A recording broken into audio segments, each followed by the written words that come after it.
I'd describe the work I do as equine portraiture. I love the energy and the life in horses, and I try to capture that in a slightly different way in each one. But I loved art at school. It was probably the only thing I was praised for. But what really got me going was we used to have careers advisors coming in.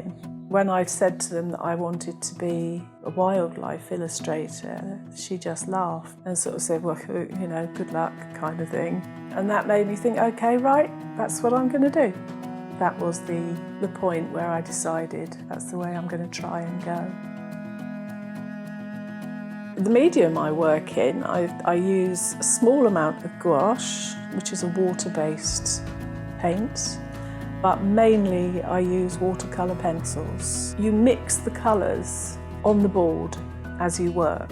So you've got a basic drawing. My drawings are very sort of more like diagrams where I'm going to put the colour. It can take me an hour to do a tiny, tiny bit because I'm building up layers of colour.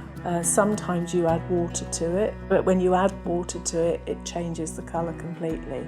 So you've really got to understand how your colours work and how they work when they're dry, how they work when they're wet, because if you wet them and you get the wrong colour, it can be a complete disaster. Yeah, it suits the way I work, but it's not for somebody who wants to sort of work in a really free.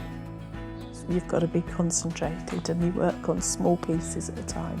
I always make sure the pencil's really, really sharp so that I can get the really fine detail. And I must use, to do one painting, I probably use about 100 pencils. Go through about 100 pencils each for each painting. For a piece, a simple horse portrait like this one, he probably took about 10 weeks. That includes the drawing, because the drawing phase can sometimes take me about a fortnight, because the drawings have to be really accurate. And if they're not accurate, it doesn't matter how much technique you try to use when you're painting. If it's wrong to begin with, you can't correct it. For me, getting the drawing part right is the key. I've always loved looking at horses, even as a child when I didn't ride because I lived in London. I just, wherever I went, if there was a horse, I had to go and say hello, loved them. And when I was 9, I came here to Devon on a pony trekking holiday with my sister, and I fell in love with the place and the horses even more so.